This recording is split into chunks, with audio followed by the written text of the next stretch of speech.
"I need the money tomorrow," my daughter ordered, handing me her husband's $500,000 debt. "And don't be late," he added. I just smiled. Okay. 4 hours later, I was at the airport. When they arrived to collect the money, they found the door locked and a box. They opened it and screamed. Betrayal, revenge, justice. It begins. Before we continue, please subscribe to the channel and write in the comments what time it is where you are now. The doorbell rang 3 times in rapid succession, each chime more insistent than the last. I set down my bourbon and quarterly reports, already knowing who stood on my porch. Through the study window, I spotted their white Tesla Model S gleaming under the security lights. Emily only rang like that when she needed money. I walked through the marble foyer, past family photos that suddenly felt like artifacts from someone else's life. Emily at 5, missing her front teeth. Emily at 18, high school graduation. Emily at 28, her wedding day. Each image now seemed to mock my naivety. She stood there with that forced smile, the one that never quite reached her eyes anymore. Brandon loomed behind her, scrolling through his phone with the intensity of a man checking stocks or scores. Neither looked particularly happy to be here. "Daddy!" Emily threw her arms around me, holding on a beat too long. The embrace felt calculated, like she was depositing emotional currency for later withdrawal. Brandon brushed past without greeting, his designer shoes clicking against marble as he headed straight for my leather chair. My chair. I followed them into the living room, noting how Emily nervously adjusted the straps of her designer bag, the $5,000 one I'd bought her last Christmas. Brandon had already spread documents across my coffee table, like he was conducting a board meeting. Emily perched on the couch edge, her fingers finding the pearl necklace I'd given her for her 30th birthday. She always touched it when she was about to ask for something. "Can I get you anything? Water? Wine?" I offered, though hospitality was the last thing I felt. "Let's cut to the chase, Rob." Brandon didn't look up from arranging his papers. "We have a situation." Rob, not Robert, not even the courtesy of Mr. Mitchell anymore. I gripped my bourbon glass tighter and counted backward from 10, an old anger management technique that rarely worked anymore. Emily's voice pitched higher, another tell. "Daddy, you know we wouldn't come to you unless it was absolutely necessary. You've always said family comes first, and we're family." What happened to the investment property in Round Rock? I kept my tone neutral, though my jaw had started its familiar clench. Brandon finally looked up, his expression suggesting I'd asked about ancient history. "Market corrections, temporary setback. But that's not why we're here." Emily's wedding ring spun around her finger, her grandmother's ring, actually. My mother's. The spinning was her tell when lying, had been since she was 12, and denied breaking Margaret's china. "The thing is," Emily started, then stopped, then started again.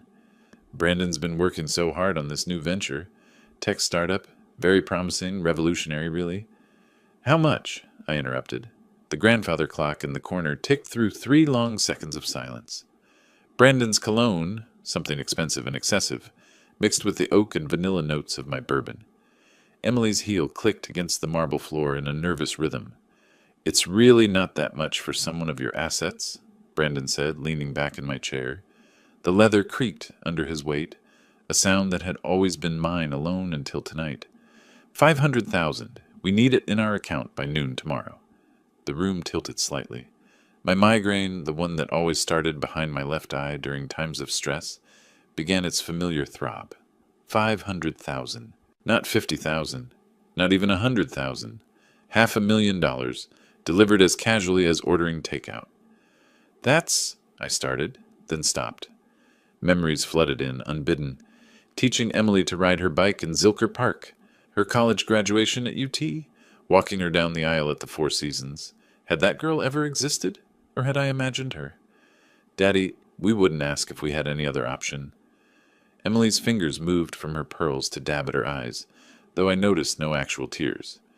"The mortgage, the kids' schools, you know how expensive everything's gotten." I did know. I paid for those schools directly. $15,000 per child per semester at St. Andrews. The mortgage on their Westlake home, which I'd covered the down payment for. $200,000 that had been a one-time help 3 years ago. Brandon stood, walked to my bar without invitation, and poured himself 3 fingers of my 25-year-old Macallan. These aren't bank people we're dealing with, Rob. They're serious individuals. Would hate for this to affect your reputation at the country club or the dealerships. The threat hung in the air like Brandon's cologne, obvious, overwhelming, and nauseating. My blood pressure spiked. The migraine exploded from behind my eye across my skull. The room spun slightly, and I gripped the mantel for support. "Daddy, you look pale," Emily said. Not with concern, but calculation, like she was measuring my weakness for maximum leverage. That's when she said the words that changed everything. "If Mom were still alive, she'd be ashamed of how you're treating us." The words hung between us like a blade. Emily knew exactly what she was doing. Margaret and I had divorced 10 years ago, but Emily still weaponized her memory whenever convenient. Never mind that Margaret lived happily in Houston with her new husband. Never mind that she'd warned me about Emily's manipulation. In Emily's version of history, Margaret was a saint who would have opened her checkbook without question. "Your mother," I said slowly, "would have told you to get jobs." Brandon barked a laugh from my bar, still holding my scotch like he'd earned it. "Jobs? I'm an entrepreneur, Rob. I create jobs." 3 failed startups in 5 years. A cryptocurrency disaster that I'd warned him about last Christmas. The consulting firm that never consulted anyone. I'd funded them all, every single one, watching money disappear into Brandon's delusions of grandeur. "You missed Sophie's recital last month," Emily switched tactics, her voice trembling with manufactured hurt. "And Max's soccer tournament. But you have time for your quarterly reports?" Those quarterly reports kept their children in private school, kept their Tesla charged, kept their Westlake address respectable. But I didn't say that. Instead, I watched Emily's mascara run in 2 perfect streams. She'd clearly practiced this performance. "Let me understand this." I released the mantle, standing straighter despite the migraine. "You need $500,000 by noon tomorrow. For what exactly?" Brandon and Emily exchanged a glance, the kind married couples perfect over years of coordinated deception. Brandon set down my scotch and returned to the coffee table, shuffling through papers with the unconscious rhythm of someone used to handling cards or chips. "Real estate opportunity," he said. "Time sensitive. Can't miss this window." "You just said you lost money on real estate in Round Rock." That was different. Brandon's knuckles whitened as he gripped one of the documents. "This is cryptocurrency. I mean, this is a sure thing." The slip was small, but significant. Crypto, not real estate. The same mistake that cost them $200,000 8 months ago. My left hand started trembling, a new development in my 60s. I shoved it in my pocket. Emily's phone buzzed. She glanced at it, typed quickly, then placed it face down. "Daddy, we've supported you through so much. When you and Mom divorced, who stood by you? When the economy tanked in 2020, who helped keep the dealerships running?" "You were in Cabo that entire summer," I reminded her. "Posted about it daily on Instagram." "That's not fair. The wedding." I started listing, my voice steady despite the rage building. 100,000. The house down payment, 200,000. Brandon's first startup, 150,000. The second, 80,000. The third. "That's ancient history," Brandon interrupted, standing now, trying to use his height advantage. "We're talking about our future. Your grandchildren's future." "The grandchildren whose tuition I paid directly to St. Andrews." Emily stood too, clutching her phone.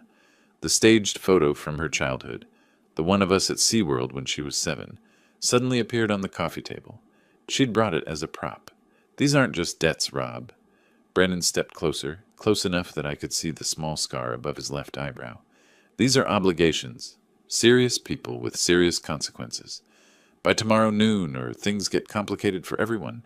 Your reputation, the dealerships, that nice country club membership. Are you threatening me in my own house?" My voice dropped to barely above a whisper. "We're being honest about reality," Emily said, but her voice wavered. She'd never seen me this angry, this controlled. "Daddy, please, we need this. Tomorrow, noon. That's not negotiable." The room felt suffocating despite the central air running. My migraine pounded with each heartbeat. Brandon's cologne seemed to thicken the air. Emily's calculated tears had smeared her eye makeup into something almost theatrical. I looked at them both, my daughter who'd become a stranger, her husband who'd never pretended to be anything but a parasite. The grandfather clock chimed 9 times. Outside, suburban Austin continued its quiet evening routines, oblivious to the family destruction happening in my living room. "Fine." The word came out flat, exhausted. "Tomorrow. Now leave." Emily mistook my exhaustion for capitulation. She rushed forward, arms outstretched for another embrace. I stepped back, letting her arms fall empty. Brandon extended his hand for a shake, gripping too hard, establishing dominance he'd never earned. "We knew you'd understand," Emily said, gathering her designer bag and her staged photo. "Family first, right, Daddy?" They walked out without another word, Brandon's hand possessively on Emily's lower back, guiding her like a casino chip he'd just won. I stood in the doorway, watching their Tesla's distinctive whine fade down the street. The taillights disappeared around the corner onto Westlake Drive. I waited exactly 5 minutes after their taillights disappeared before I made the first call. James Walker answered on the second ring, despite the late hour. 25 years of friendship and legal counsel meant he knew my patterns.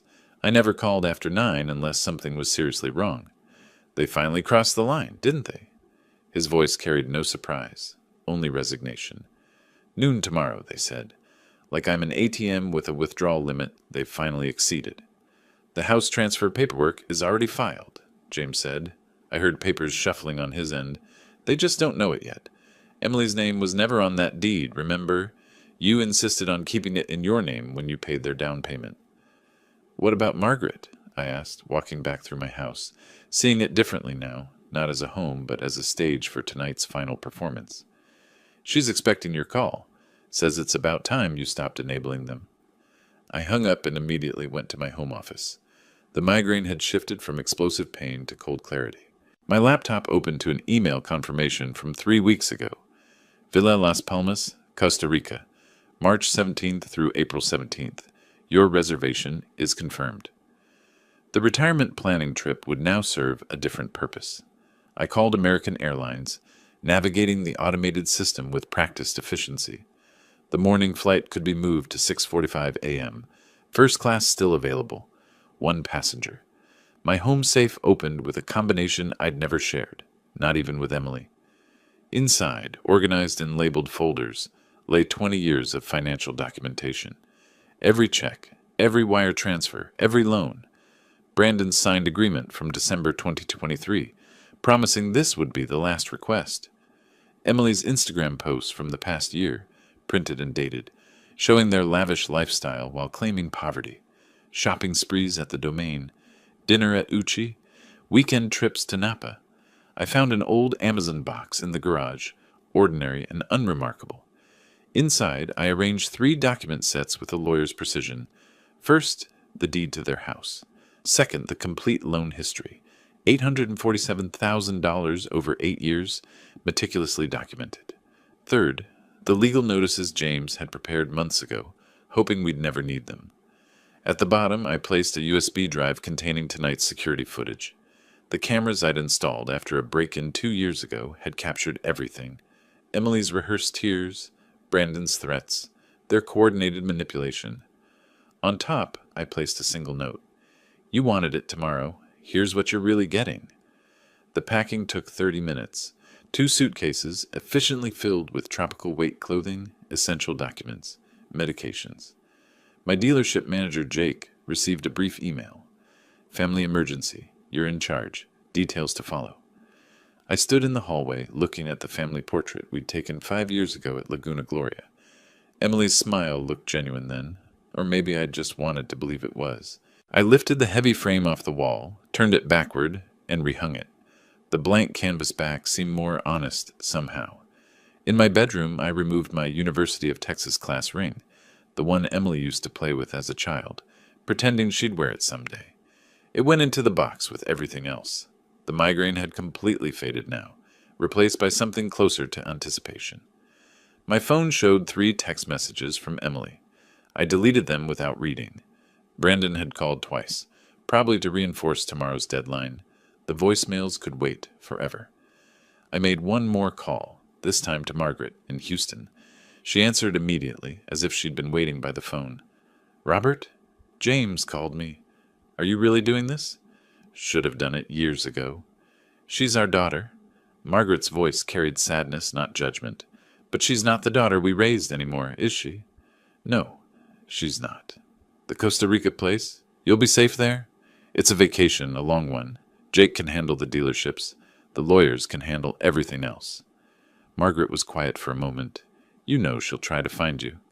Let her try. By the time she figures out what's really in that box, I'll be drinking coffee on the beach, deciding whether to ever come back. We said goodbye without sentimentality. Margaret understood what Emily had become, maybe before I did. Mothers always know. At 11:30 p.m., I stood in my dark kitchen, drinking water and studying the refrigerator covered in my grandchildren's artwork. Stick figures labeled Grandpa and Me Fishing at Lake Travis, a crayon drawing of my dealership with Grandpa's work scrawled beneath. I carefully removed the fishing picture, folded it, and placed it in my wallet. The children weren't responsible for their parents' choices. I set the box on the porch table where they'd be sure to see it. The doorbell camera would capture their reaction when they opened it at noon, expecting a check and finding instead the complete dismantling of their illusions. The alarm was set for 4:30 a.m., 6 hours until my new life began, 6.5 until theirs fell apart. The alarm cut through darkness at exactly 4:30 a.m. No snooze button, no hesitation. I'd trained myself over 32 years of early dealership meetings to wake instantly, and today that discipline served a different purpose. The coffee maker gurgled to life, already programmed the night before. Colombian dark roast, the kind Emily always complained was too strong when she still visited for breakfast. The ceramic mug warmed my hands, an anniversary gift from her 10 years ago when she still remembered such dates. Through the kitchen window, Austin's skyline began its slow awakening, office buildings lighting up floor by floor while most of the city still slept. I moved through my house with deliberate precision, documenting each room like a detective at a crime scene. The master bedroom still held Margaret's mother's portrait. Emily had always wanted it, never asked nicely enough to receive it. Her childhood room, long since converted to an office, still displayed her high school trophies. State debate champion, National Honor Society, the daughter I'd raised versus the stranger who demanded money 12 hours ago. The pool area looked serene in the pre-dawn light. I'd taught Emily to swim there, her fearless splashing at age 4. Last July, Brandon had gotten drunk at our 4th celebration, fell in fully clothed, then blamed me for the pool's placement. Even then, I'd written the check for his ruined designer watch. The Bentley purred to life in the garage. I chose it over the Tesla. Brandon had too many memories in that car, too many assumptions about inheritance. The streets of Westlake Hills lay empty except for garbage trucks, beginning their Saturday routes. I drove past Emily's neighborhood, every house dark, peaceful. They were sleeping, probably dreaming of ways to spend my money. The radio played classic rock, and the Eagles' Take It Easy filled the cabin. The irony wasn't lost on me. At the intersection of Bee Cave and Walsh Tarleton, I considered calling Margaret, but decided against it. James would handle that conversation better than I could. Mopac stretched ahead, nearly empty. I passed 3 of my dealerships, their lots full of inventory that would soon be Jake's responsibility. The flagship location still had my photo in the lobby. That would need changing. Near 5th Street, I noticed Brandon's favorite bar, the Velvet Room, where his gambling connections congregated, where this whole disaster had really started. Construction on Congress forced a detour through 2nd Street. The city I'd built my business in for 3 decades looked different in the pre-dawn darkness, like a stage being set for a play I'd no longer attend. James's office occupied the 42nd floor of the Frostbank Tower. At 5:30 a.m., the building stood mostly empty except for security and the obsessively ambitious. James waited in the conference room with Sophia Chen, his paralegal, documents spread across the mahogany table with military precision. A box of Krispy Kreme donuts sat in the center, our tradition for major deals since 1999. "You look surprisingly rested," James observed, sliding the power of attorney across the table. "First good night's sleep in months." I signed with my father's fountain pen, the one Emily didn't know existed. "Limited scope, I see. 60-day expiration, only property transfers and financial restructuring. Can't have you selling her organs after all." His attempted levity fell flat. We both knew this was necessary surgery, not revenge. Sophia presented the property documentation with clinical efficiency. The interesting part, Mr. Mitchell, is the timing. The transfer was actually executed yesterday at 4 p.m., before they came to my house. 3 hours before. Emily's house has been legally yours since she signed those papers in 2020. She never read past the second page. The irony was perfect. While Emily had been driving to my house to demand money, she'd already lost her biggest asset. The house she posted about constantly on Instagram, the symbol of her success, had never been hers at all. "The financial lockdown?" I asked. "Executed at midnight.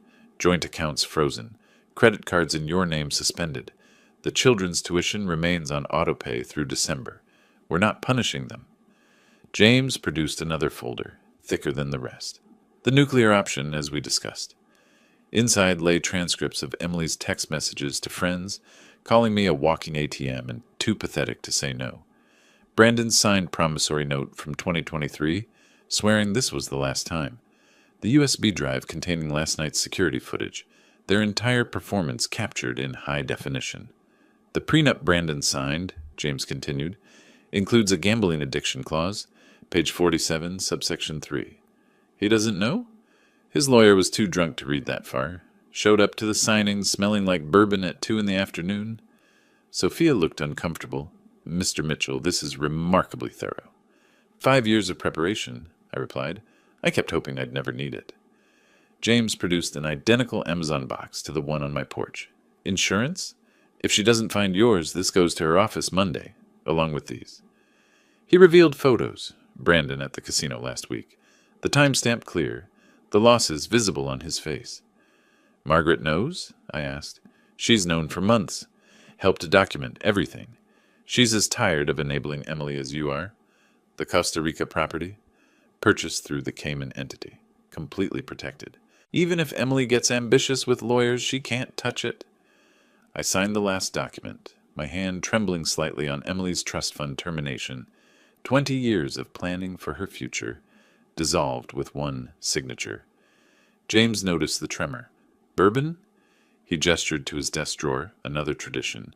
"No, need a clear head for the flight." At 6 a.m. sharp, I stood and shook James's hand. His grip conveyed understanding, sympathy, and determination. The elevator descended alone, each floor marking distance from my old life. The valet already had my Bentley running. I handed him a $100 bill and an envelope. "Jake Martinez will pick this up Monday." The young man nodded, confused but professional. I drove toward the airport as the sun broke the horizon, painting Austin's skyline gold. My phone buzzed, Emily calling earlier than expected. The last time I'd hear that ringtone without choosing to answer. Highway 71 stretched toward Austin Bergstrom International as the sunrise painted the hills copper and gold. The familiar route felt different this morning, each landmark a goodbye. Manuel's taco truck was setting up at the Riverside intersection where I usually stopped for breakfast tacos. Not today. NPR discussed a local businessman's expansion plans, my own dealership group, ironically, though they wouldn't be mine much longer. Emily called 3 times in rapid succession, then Brandon once. Each ringtone felt like a countdown. 10 years ago, that sound would have made me answer immediately, worried something had happened to the grandchildren. Now I recognized it for what it was, the sound of entitlement demanding its due. Mental inventory while merging onto 183. Jake had run the Saturday operations for 5 years. He'd managed fine. The property management company had their instructions and 6 months' payment in advance. The grandchildren's school tuition would continue through December. They shouldn't suffer for their parents' choices. Everything else had ceased to be my responsibility at midnight. The airport's south terminal emerged from morning mist. The valet stand wasn't busy yet, just 2 attendants preparing for the day's rush. Tommy, who'd parked my cars for 3 years, looked surprised. "Early flight, Mr. Mitchell?" "Change of plans." I handed him the keys and an envelope. "Jake Martinez will pick this up Monday. His information's inside." "Everything all right, sir?" "Better than it's been in years." I didn't look back at the Bentley. That car had driven Emily to her wedding, Brandon to countless bars, me to endless ATM withdrawals. Let Jake decide what to do with it. The first-class counter stood empty except for Michelle, who'd checked me in for dozens of business trips. Costa Rica today, Mr. Mitchell? I have you on the 6:45 to San Jose? That's right. Normal conversation masking life-altering change. 2 bags to check? Everything I need. She tagged the suitcases with practiced efficiency. I kept my carry-on close. Documents, medications, laptop, the few photos I couldn't leave behind. As she handed back my passport, I pulled out a sealed envelope. I need a favor, Michelle. Someone will come looking for this later today. Emily Carter, she'll be agitated. Michelle's professionalism never wavered. Any special instructions? Just verify her ID. There's a key inside to a storage unit. She'll understand. Or she wouldn't. Either way, the storage unit held 20 years of her childhood belongings I'd saved. Things she'd never bothered to collect. Let her decide if memories were worth more than money. TSA pre-check moved with Saturday morning efficiency. The regular agents recognized me. Where to today, Mr. Mitchell? Somewhere warmer. Business or pleasure? Neither. Personal matter. Through the scanner, belt off, shoes in the bin. The mundane ritual of modern travel felt surreal against the backdrop of deliberate life demolition. I collected my belongings, each item returning to its designated pocket except my phone, which stayed off. Austin Java appeared at gate 14, and muscle memory guided me to the counter. The barista, Kelly according to her name tag, smiled with morning enthusiasm. The usual? Medium dark roast, no room? Make it a large today. Special occasion? You could say that. I sat at the gate, the coffee warming my hands like my mug at home had 2 hours ago. My phone showed its final statistics before I powered it completely off. 7 missed calls from Emily, 3 from Brandon, 12 text messages, 2 voicemails. Emily's last text caught my eye. Dad, call me back, having weird dreams about money. I typed a response. Dreams and reality are often different. Deleted it. Typed again. Check the porch. Deleted that too. Finally typed, ask James Walker. Then deleted that as well. Instead, I powered the phone off, removed the SIM card, and dropped both in the nearest trash bin. The investment phone could become someone else's problem. First-class passengers for Flight 447 to San Jose, Costa Rica, now boarding. The gate agent scanned my boarding pass with a practiced smile. The jet bridge stretched ahead, each step lighter than the last. The flight attendant welcomed me to seat 2A, window, left side. I accepted the offered champagne, unusual for 7 in the morning, perfect for this moment. Other passengers filed past. A honeymoon couple, giggling and touching constantly, reminded me of Margaret and myself 35 years ago. A business traveler typed frantically on his laptop, chasing some deadline that seemed monumentally important. That had been me once, building an empire for a daughter who'd only seen AITA codes. An elderly woman settled in 3C with knitting needles and yellow yarn, like Emily's grandmother used to do before the arthritis won. Excuse me? A familiar voice made me freeze. Margaret stood in the aisle, designer luggage in hand, looking exactly as composed as she had during our divorce proceedings. She settled into 2B. Across the aisle, close enough to talk, far enough to maintain boundaries we'd established a decade ago. James called, she said simply. Thought you might need backup. It's not your fight anymore. Hasn't been for 10 years, but she's still my daughter. Someone should be there when she lands. There? I bought the condo next door 6 months ago. James really is thorough. Found it, negotiated the price, handled everything. I've been planning this as long as you have. The captain's voice interrupted. Slight delay for our final passenger. My chest tightened. Emily? Had she figured it out early? Brandon? The door opened, but it was just a harried businessman, apologizing as he squeezed past to economy. Did you tell her? I asked Margaret. Tell her what? That her father finally stopped enabling her? That her husband's a parasite? That she became exactly what we swore she'd never be? No, Robert. She'll figure it out herself. Today, actually. The door closed with pneumatic finality. 7:05 a.m. Pushback. 7:15 a.m. Engines roaring to life. Acceleration pressing me back into leather that didn't smell like Brandon's cologne or Emily's perfume. Austin shrank below, the hills and lakes I'd called home for 30 years becoming abstract geometry. Somewhere down there, Emily's alarm was going off. In 4 hours, she'd arrive at my empty house. In 5 hours, she'd find the box. In 6 hours, my old life would be completely dismantled. The flight attendant appeared with breakfast menus. Business or pleasure? I considered the question. Neither. It's justice. Margaret laughed, the first genuine laugh I'd heard from her in years. That's the Robert I married. Welcome back. Below, Texas disappeared under clouds. At exactly noon, when Emily expected $500,000, I was having lunch above the Caribbean. Margaret reading beside me. Both of us finally free from the daughter we'd loved and lost years before the money ran out.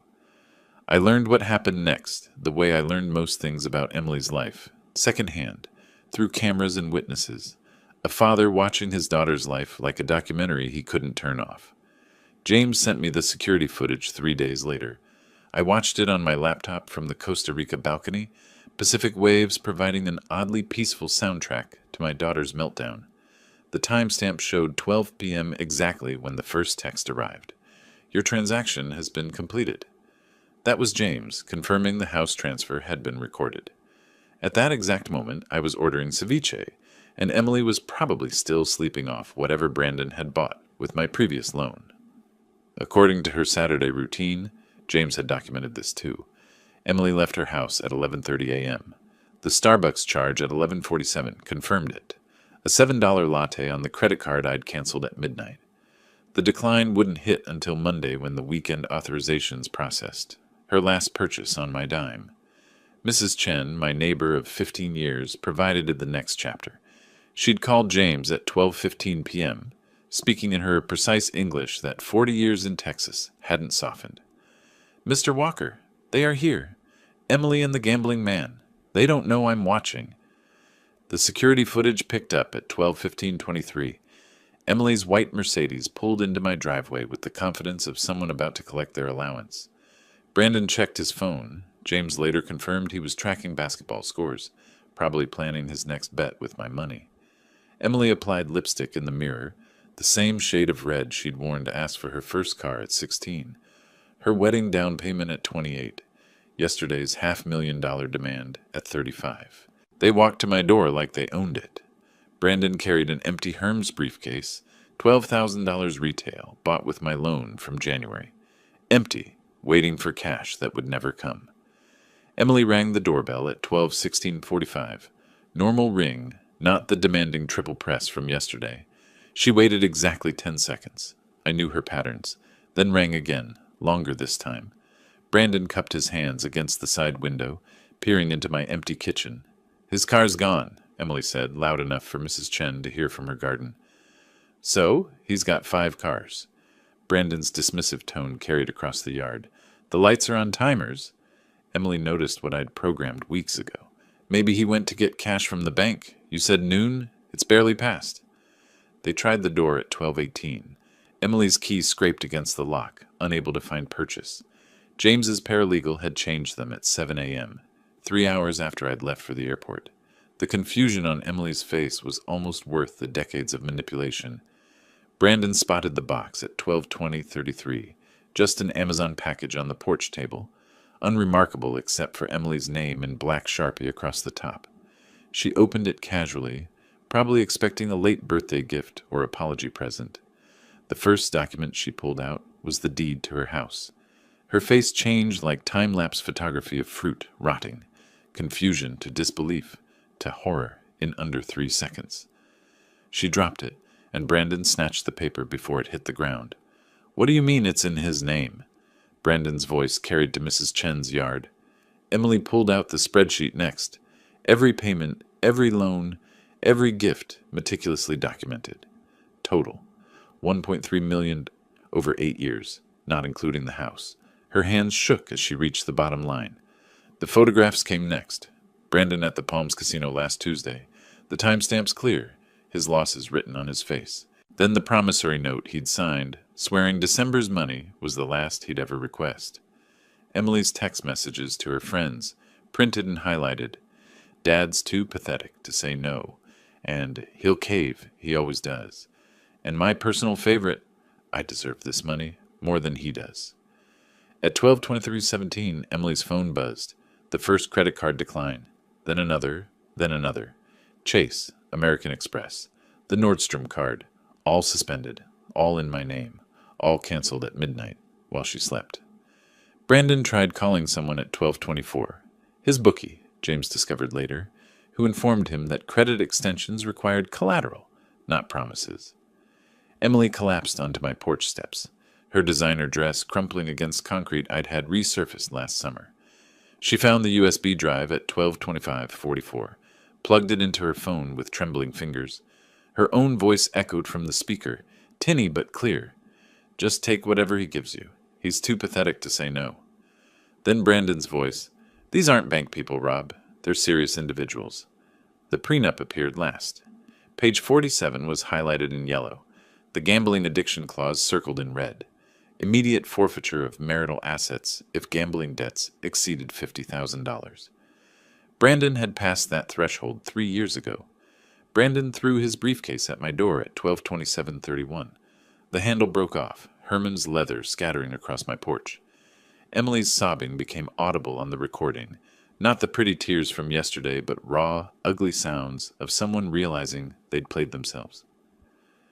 Mrs. Chen emerged at 12:28, all 4 feet 11 inches of her, holding her phone like a weapon. I'm calling the police if you don't leave. This is my father's house, Emily screamed, mascara creating abstract art on her cheeks. Not anymore. Mr. Mitchell sent me the property transfer notice this morning. You're trespassing.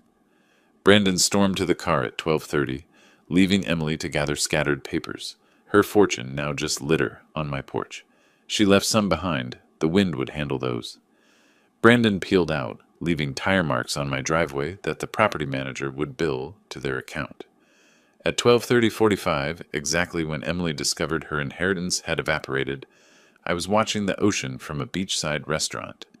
The waiter had just asked if I was celebrating something. A graduation? I told him. Your child? He'd asked in accented English. No? Mine. James called Monday with the epilogue. Emily returned Sunday morning with a locksmith who refused the job once he verified ownership. She tried climbing the fence until the security company responded. The police gave her a trespass warning. Brandon never came back. James heard he'd moved to his brother's house in Dallas. Divorce papers already filed. 3 days later, sitting on my balcony with Margaret reading beside me, James asked if I wanted to see the complete footage. No, I said, watching pelicans dive for fish. The screaming I'd heard for 5 years was finally, blessedly, silent. James sent me the parking garage footage 3 days later. I watched it from my deck in Costa Rica, pelicans diving for fish in the background, while my daughter's life imploded on my laptop screen. The timestamp showed 7 p.m. March 16th, exactly when I was having my first peaceful dinner in years. Their Mercedes screeched into the underground parking of Emily's condo building. Even without audio, Brandon's body language screamed rage. He slammed the door so hard the car alarm triggered, its lights flashing like a distress signal nobody would answer. Emily chased him to the elevator, clutching those documents like evidence in a murder trial, which in a way they were, evidence of the murder of their delusions. The building's elevator audio, which James's paralegals somehow obtained, captured their conversation in devastating clarity. Emily's voice, shrill with betrayal, "You said it was commercial real estate. It was." Brandon's denial came quick, desperate. The casino was just stress relief. Stress relief? Stress relief? The sound of papers hitting flesh, then the elevator's pleasant ding, doors closing on Emily's raw sobbing. By 7:30, Emily had started an Instagram Live that would become legendary among Austin's social circles. James's paralegal screenshotted everything before Emily deleted it. Minutes later, there she was, mascara creating abstract art on her cheeks, wine glass trembling in her manicured hand. When someone you trust betrays you. She held up the house deed to the camera, Brandon visible in the background, throwing clothes into a suitcase. When your whole life is built on lies. The wine glass flew across the room, shattering against their wedding photo. Stream ended. 47 people watched Emily Carter, social butterfly of Westlake, self-destruct in real time. 3 were employees from my dealerships who immediately forwarded the recording to James. Brandon's mother called my office Monday morning, her voicemail preserved in James's meticulous records. Mr. Mitchell, Brandon's been missing since Saturday night. Emily says you've kidnapped him. A pause, heavy with maternal desperation. I know that's crazy, but do you know where my son is? I didn't, but I knew where he'd been. Brandon had spent those hours calling everyone he'd ever met with money. Country club friends, college roommates, even his ex-girlfriend's father. Each conversation shorter than the last, each rejection adding weight to his desperation. His mother heard him say, voice cracking, "It's not just money anymore. These people don't play." Between 8:30 and 10 p.m., Emily dove deep into Google's legal advice. Her search history, visible because she'd used my Amazon account to access the Wi-Fi, read like a map of denial. Can father take back Gift House, Texas? How to break power of attorney. Statute limitations, financial gifts, Texas. Emergency bankruptcy lawyer, Austin. Can casino debts affect spouse, Texas? Cheap divorce attorney, no money down. The last search hurt more than I expected. Not because she wanted to divorce Brandon, that was overdue, but because she immediately went looking for someone else to fund it. Rachel, Emily's best friend since college, called Margaret around 10 p.m. Emily had finally played the entire USB, not just yesterday's pathetic comment. 5 years of family gatherings, birthday parties, and holiday dinners, all secretly recorded. Emily's voice calling me a walking ATM at her 30th birthday. Brandon joking about bleeding the old man dry at Thanksgiving. Emily coaching Brandon on manipulation tactics before our anniversary dinner. The Christmas toast where they'd mockingly thanked good old dad, the family bank. She played it 3 times, Rachel told Margaret, like she couldn't believe it was real.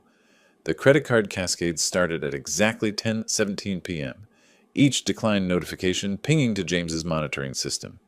Chase Sapphire declined. American Express Platinum suspended. Nordstrom invalid. Even her Starbucks card deactivated. A DoorDash driver filed a complaint the next day. Emily had ordered $200 of sushi, planning to pay cash. No cash in the house. The driver threatened small claims court while Brandon was already at a pawn shop with her jewelry. Emily's Facebook posts between 11 p.m. and midnight became Austin gossip legend. Each deleted within minutes, but screenshots spread like wildfire. Betrayed by blood. When your father chooses money over family. Anyone know employment lawyers? Selling designer bags. Serious inquiries only. The comments she hadn't expected poured in immediately. Her cousin, "Didn't you just post from Cabo last week?" High school friend, "Thought your dad bought you everything." Former coworker, "Aren't you the one who quit working after marriage?" While Emily's world crumbled, Margaret and I sat on the beach deck playing poker. A local guitarist strummed nearby, and I tipped him $100 to play "Take It Easy" by the Eagles. Margaret laughed. First genuine laugh I'd heard from her in years. "You're terrible at poker," she observed, taking my chips. "I'm free," I replied, and meant it. Mrs. Chen called James again at 11:45 p.m. Emily had returned to my house, just sitting in her Mercedes in the driveway. Not trying to enter, not raging, just sitting, staring at dark windows like they might suddenly illuminate with forgiveness. She sat there for an hour, Mrs. Chen reported. When she finally left at 1 a.m., she looked different, like she aged 10 years in 10 hours. By midnight on March 16th, Emily had lost access to $2.3 million in assets, discovered $500,000 in hidden family debt, realized Brandon had gambled away their savings, found out she'd never owned her house, and learned her mother had known everything for months. James asked if I felt guilty about the recordings. I told him the only thing I regretted was not starting them sooner. Sunday morning, March 17th, Emily stood at my office building's entrance for 2 hours. Security footage showed her pressing the intercom every few minutes, like a child repeatedly pushing an elevator button, hoping persistence would change reality. She called employees from the company directory she'd stolen years ago. Jake blocked her after the 3rd call. Others simply didn't answer. By noon, she'd moved to Austin Bergstrom International, the same terminal where I'd dropped her off for college visits, where I'd welcomed her home from her honeymoon. Now she was there as a detective, desperately seeking clues to my escape. TSA wouldn't provide passenger information. American Airlines required a warrant. When she claimed family emergency, they checked their system. Passengers specifically requested no contact, the agent informed her. James had video from airport security, Emily's face crumbling at those words. Her Uber receipts that afternoon, the last rides before the account cut off, traced a map of desperation across Austin. Robert's Golf Club, membership revoked, entry denied. Morton's Steakhouse, where we'd celebrated every major deal. Haven't seen Mr. Mitchell lately. Even my barber shop on South Congress, though it was closed Sundays. She stood outside, peering through windows like my hair clippings might reveal my location. Monday, March 18th became Emily's legal education day. 4 law firms, 4 identical consultations. Each lawyer's expression shifted from interest to sympathy as they reviewed the documents. "These are ironclad," said the first. "You'll need a $10,000 retainer," said the second. "Do you have access to funds?" asked the third. The fourth just shook his head. The dealership confrontation at 3 p.m.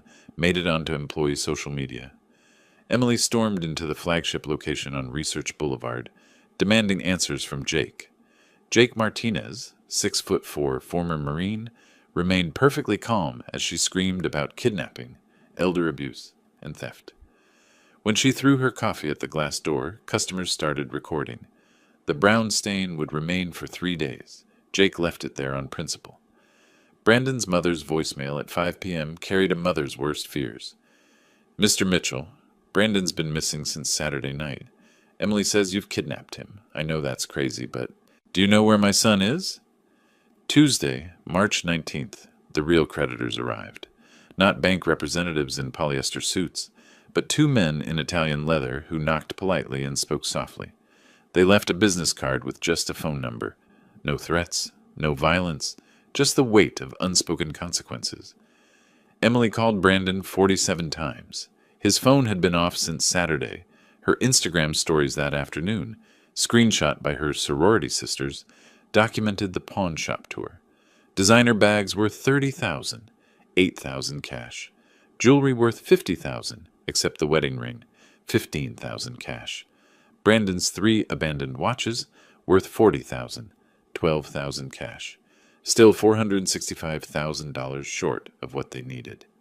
That evening, Margaret took Emily's call. She recorded it with legal permission, knowing I'd need to hear it eventually. "Mom, did you know?" Emily's voice sounded younger, almost childlike. "About Brandon's gambling? 6 months ago? Why didn't you tell me? Would you have listened?" Silence. Then, "I need money." "So did I during the divorce. You said I should be independent." The call ended with Emily's sob, cut short by Margaret's disconnect. Wednesday, March 20th. Emily entered James's office wearing the same designer dress from her Cabo Instagram posts the week before. The irony wasn't lost on James, who noted it in his report. Same conference room where I'd signed the papers. Same chair where Brandon had spread his lies. James showed her everything with clinical precision. Power of attorney predating her emergency. The house deed trail, her signature from 2020, never reading past page 2, gift tax returns proving every dollar was a gift, not a loan. Brandon's promissory note, his signature bold and undeniable. "He's my father." Emily's desperation cracked her voice. "He has to help me." "Legally, he doesn't." "What about grandchildren support?" "Trust funds in their names only, untouchable until 18. "This is elder abuse." "He's 62, sound mind. Left voluntarily." James accidentally left Brandon's credit report visible on his tablet. Emily's eyes widened as she absorbed the full catastrophe. $500,000 in gambling debts.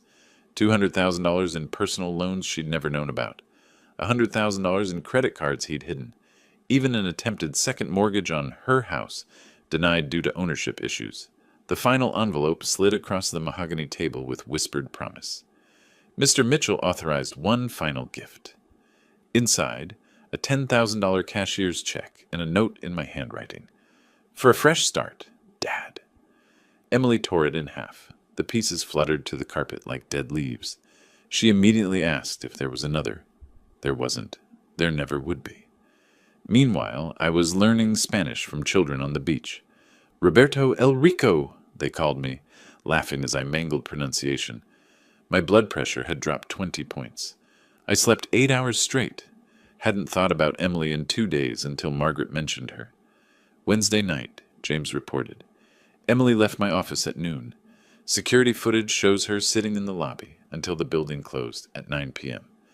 The guard said she asked if you ever talked about her. He lied, said yes, said you spoke fondly. She said, "Thank you," and left. That night in Costa Rica, I dreamed about teaching Emily to ride her bike again, but this time, when I let go, she kept pedaling away until she disappeared.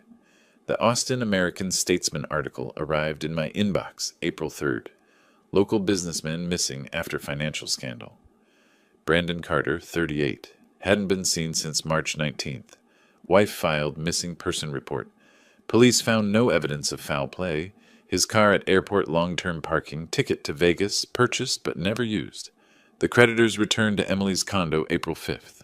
More insistent this time, according to the police report Emily filed. They left a photo from February, Brandon at the casino, markers scattered on the table, owing $500,000. Emily requested a restraining order. The judge asked about the money owed. Order denied. Her garage sale that weekend became neighborhood entertainment.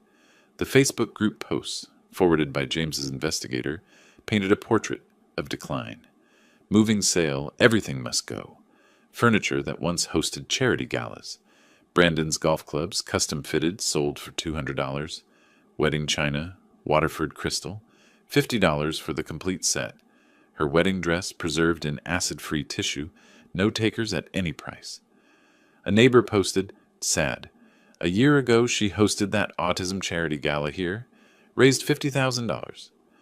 By mid-April, Emily's job applications flooded Austin's employment market.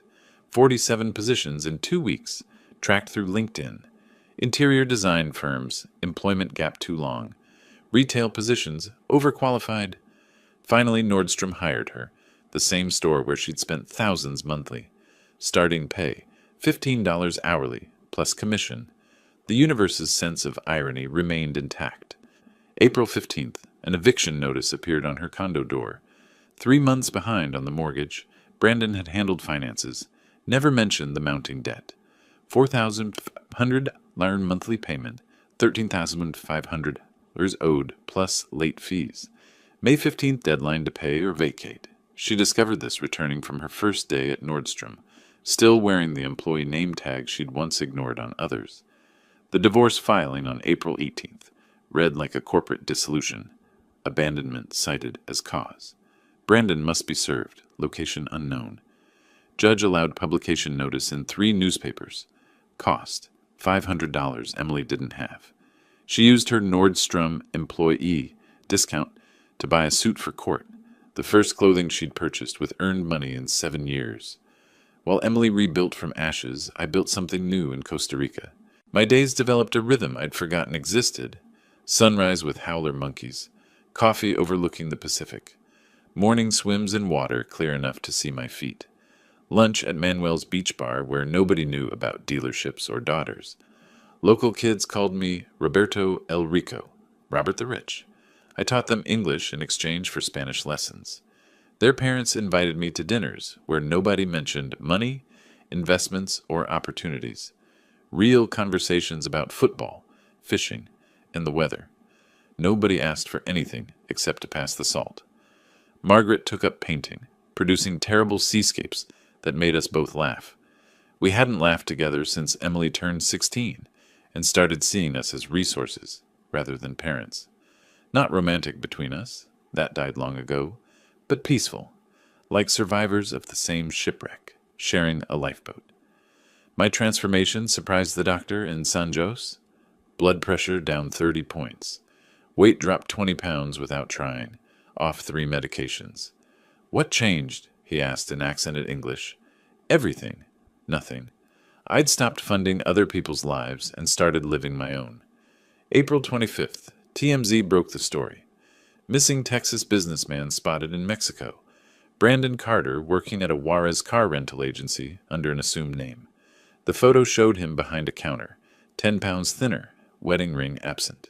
Extradition unlikely for civil debts. Emily commented on the article with just 2 words. Good riddance. April 27th. Emily finally used the airport storage key. Manuel reported what she found. Every childhood item I'd saved. Photo albums she thought I'd discarded. Her grandmother's jewelry, assumed lost in the divorce. A $50,000 savings bond in her name, maturable in 1 year, and a note in my handwriting. For when you remember who you were before money mattered. Dad. The email arrived April 28th, forwarded by James. Emily's words, carefully chosen. Mr. L. Walker, please tell my father I found the storage unit. I understand now. I'm sorry. I'm working at Nordstrom. I'm surviving. Maybe that's the lesson. Don't tell him I asked, but is he happy? Emily, James asked if he should respond. April 29th, sunset on the beach. Margaret reading beside me. The same guitarist from my first night playing nearby. The same spot where Emily was discovering the box that changed everything. Tell her yes, I said to James over the phone. Tell her I'm happy. And tell her the bond was her mother's idea. Anything else? Tell her I'll be here when she's ready to visit. But she pays her own way. That night, I watched Costa Rican families on the beach. 3 generations playing together. No one staring at phones. Everyone engaged in actual conversation. Poor by American standards. Wealthy by every measure that mattered. Emily texted James, Thank you for telling me. Maybe Christmas, if I save enough. First time in 5 years she'd mentioned saving for anything. April 30th, Manuel's band played at the beach bar. They dedicated a song to Roberto El Rico. Not the Eagles this time, but a local folk song about a man who found treasure by giving everything away. Margaret translated, tears in her eyes. It wasn't really about me. It was about every expat there, all running from something, all finding something else. James called that evening to say Emily had sold her Mercedes, bought a 10-year-old Honda, started a savings account, posted on Instagram about the dignity of honest work. Should I keep monitoring her? He asked. No. The lesson was learned. The teaching was over. The learning, maybe, was just beginning. The eviction notice had been on Emily's door since April 15th. By May 5th, James told me she'd exhausted every option, pleading with property management, offering partial payments, even attempting to negotiate with the building's owner. She never knew I'd sold that property to a REIT in January, anticipating exactly this moment. Security footage from the building showed her renting the smallest U-Haul available that Saturday morning. Loading it alone took 12 hours. Mrs. Peterson, whom Emily had complained about for years, those loud grandchildren, offered help from her balcony. Emily's pride, even broken, wouldn't let her accept. She struggled with a leather couch she'd bought with my money, dragging it inch by inch to the truck while neighbors watched from their windows. The storage unit she could afford held everything except clothes and her laptop. 1 month prepaid, cheapest facility in Austin. Pure irony. Her unit sat directly next to the one I'd left for her, the one with the bond. She passed it daily, oblivious. May 10th brought Brandon's final communication, a registered letter from Juarez, requiring signature. The postal worker later provided an affidavit for Emily's divorce proceedings, describing how her hands shook as she signed. Inside, 1 page, Brandon's handwriting. Emily, by the time you read this, I'll have a new name and new life. The men looking for me won't find me.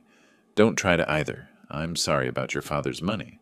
But you were the one who said he'd never cut you off. We both gambled. We both lost. The prenup your dad made me sign means you get nothing from me anyway. Consider us even. B. Her Nordstrom manager called James out of concern. Emily didn't show for 3 days. When she returned, she'd dropped 10 pounds, her eyes hollow. The manager nearly fired her.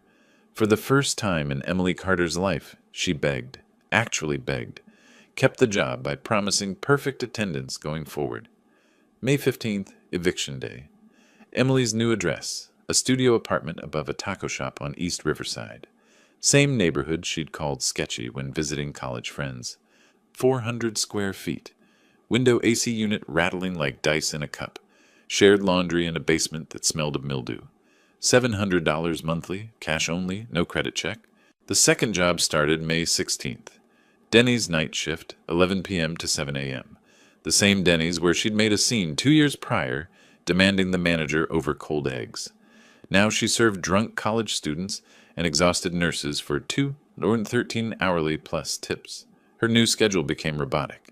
Wake at 5 a.m., Nordstrom from 6 a.m. to 2 p.m., sleep from 3 p.m. to 10 p.m., Denny's from 11 p.m. to 7 a.m., repeat.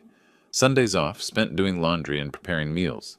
Rice, beans, the cheapest chicken she could find. Margaret visited May 24th. She called me that evening, her voice careful. Emily had hung one item on the studio's water-stained wall, our photo from her college graduation. The designer clothes were gone, replaced by Walmart basics. 20 pounds lost, cheekbones sharp as accusations. Their conversation, as Margaret recounted, "I helped your father plan this. I know. Are you angry? I was. Now I'm too tired to be angry. The bond was my idea. Insurance for when you hit bottom. This is bottom? No. Bottom is when you stop blaming everyone else." Emily's admission came slowly, like pulling teeth. "I was a terrible daughter." "You were a spoiled daughter. There's a difference. Is there?" "Terrible can't be fixed. Spoiled can be outgrown." Memorial Day weekend arrived with Austin's typical heat. Emily worked a double at Nordstrom, time and a half for holiday pay. Denny's afterward was slammed with drunk partiers. She made $300 in tips in one night, the most money she'd touched since March. The Denny's security camera captured her at 7:15 a.m., May 31st, sitting in her Honda counting tips. Crying. Not the manipulative tears I'd seen so often, but something raw. She later wrote to James that it was the first money she'd truly earned. No manipulation, no family name, no expectations. Just work. Her phone records showed a text, typed but never sent. "Dad, I made $300 tonight. By myself. I know you won't see this. I know you're gone. But I wanted you to know. I'm starting to understand." She deleted it, but the phone company's records remained. Meanwhile, in Costa Rica, the rainy season had started. I'd begun teaching English at the local school, volunteer work. The kids called me Teacher Roberto. Nobody knew about my money. Margaret painted terrible landscapes, selling them to tourists for $20, donating proceeds to the school. We ate dinner together most nights. Simple food, rice, fish, plantains. Better than any country club meal. James sent his last update. Emily's working 2 jobs, living in studio, surviving. My reply, stop monitoring. She needs to do this alone now. May 31st, midnight. Emily started another Denny's shift. Memorial Day crowd filtering in. She tied her apron, picked up her order pad, approached a table of drunk fraternity boys, the type Brandon would have pledged with. "Welcome to Denny's. What can I get started for you?" One recognized her, his voice loud with surprise. "Emily? Emily Carter? From the country club?" She didn't flinch. "That's me. Now what can I get you?" James told me later that was the moment, serving pancakes to people who knew her former life, that Emily stopped being my daughter and started becoming herself. June had brought Austin's full summer heat, and Emily had found her rhythm. Nordstrom customers started requesting her specifically. She'd become genuinely helpful rather than judgmental.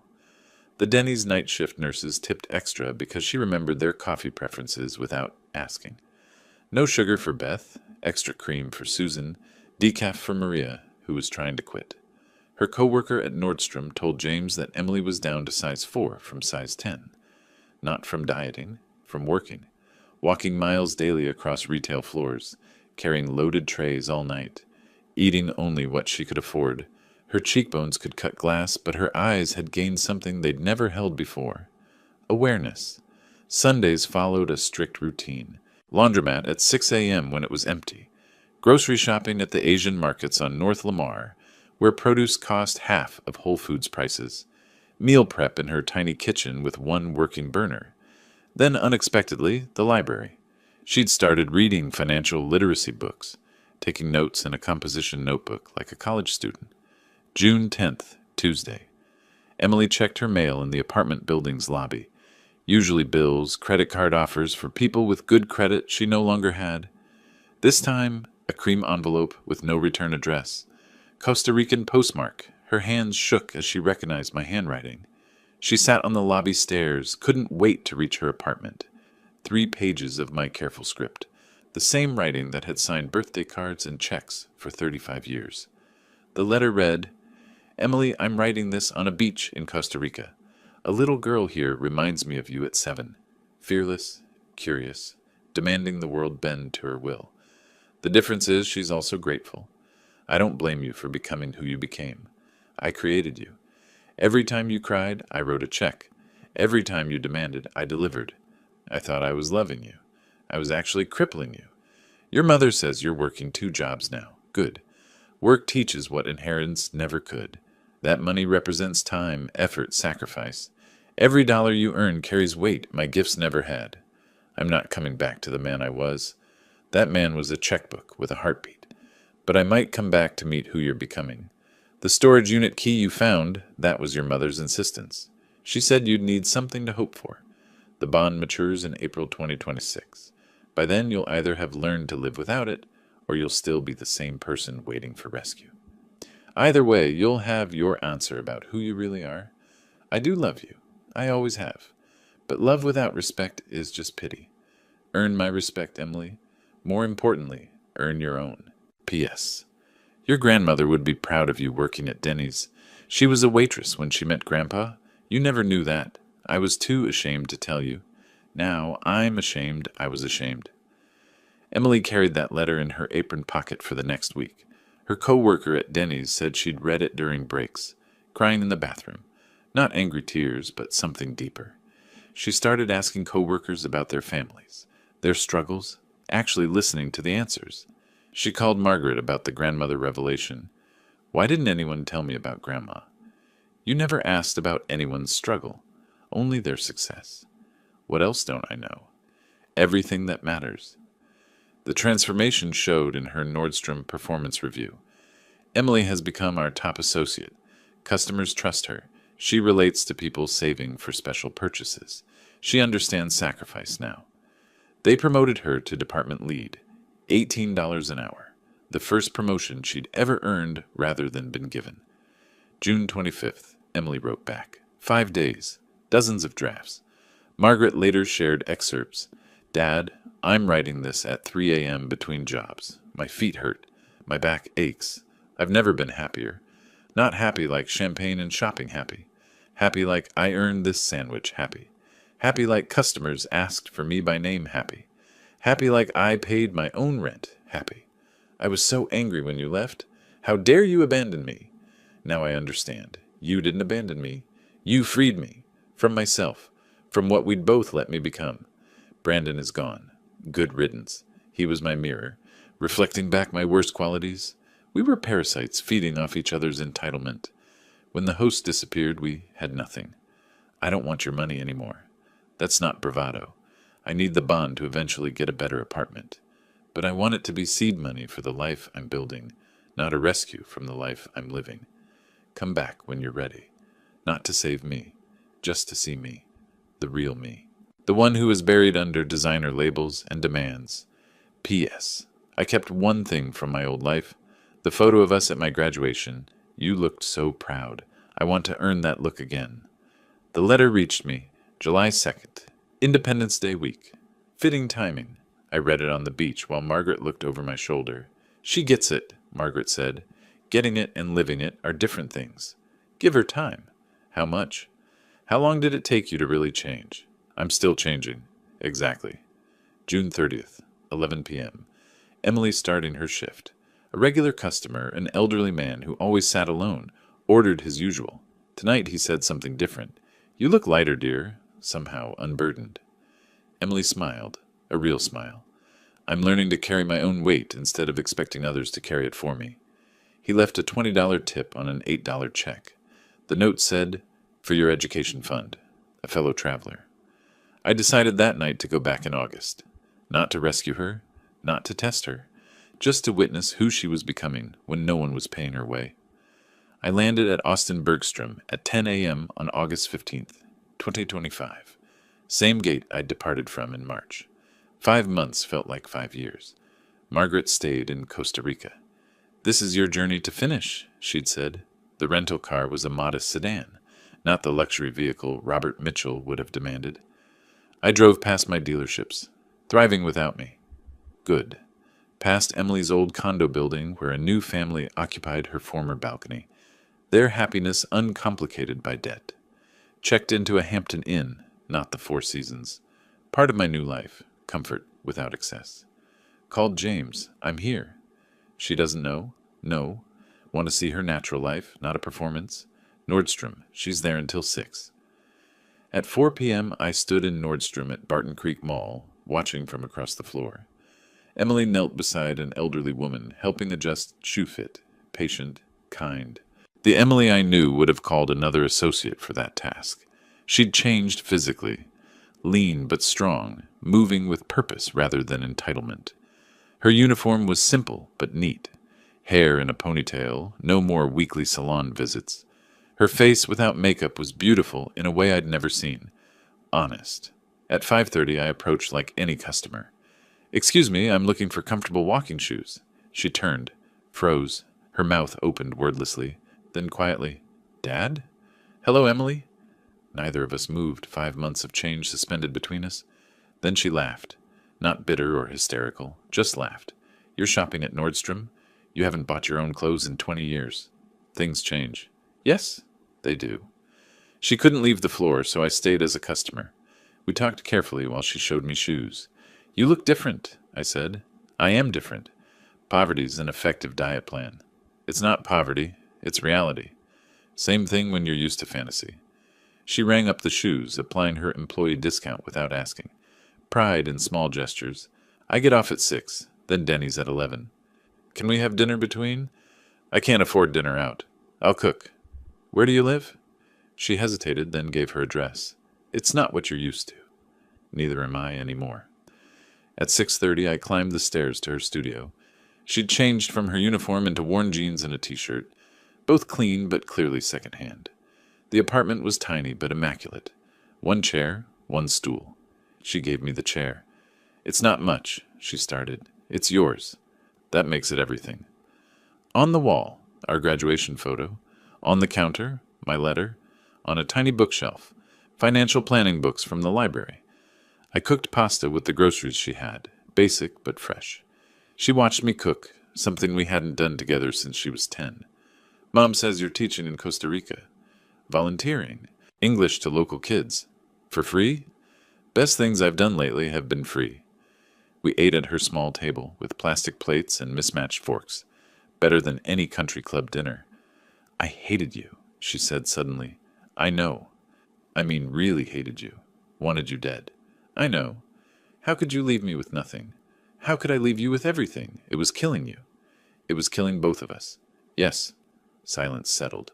Not uncomfortable. Necessary. At 9 p.m. she needed to prepare for Denny's. I pulled out an envelope. "This isn't rescue, it's investment." Inside, a $5,000 check and a contract. "What's this?" "Business proposal. You work for me, not at dealerships. New project, teaching financial literacy to young adults. You know the cost of not knowing." "I'm not qualified." "You're uniquely qualified. You've been both sides. Rich without understanding. Poor with awakening." She read the contract carefully. "Fair salary. No special treatment. Performance-based raises." "This isn't charity. This is business. You fail, you're fired. Daughter or not. And if I succeed, then you'll have succeeded." At 10:30 she had to leave for Denny's. She hugged me. First real hug in years. Not manipulation or performance. Connection. "I'll call you tomorrow, after I read the contract again." "Read it 3 times. That's another lesson." "I'm learning. We both are." 1 month later, Emily accepted the position but kept Denny's weekends for 6 months. Wanted a backup plan. Smart. Her first financial literacy workshop had 12 attendees. A year later, she spoke at colleges. 2 years later, she was writing curriculum for school districts. She never touched the bond when it matured, using it instead as a house down payment. The cash she used came from her own savings. Brandon never returned. Heard he married a wealthy widow in Cancun. The cycle repeating. Not our problem anymore. Thanksgiving 2025, Emily hosted in her studio. Margaret brought sides. I brought wine. We sat on the floor around her coffee table. Emily raised her water glass. She was working that night. To family. Margaret added, to lessons learned. I concluded, to starting over. We clinked glasses. plastic and glass. Perfect imperfection. The fortune I'd spent my life building was nothing compared to the wealth in that tiny room. A daughter's respect, earned not inherited, and the knowledge that sometimes the greatest gift you can give someone is the chance to save themselves. If you like this story, please like this video, subscribe to the channel, and share your impressions of this story in the comments. To listen to the next story, click on the box on the left. Thank you for watching.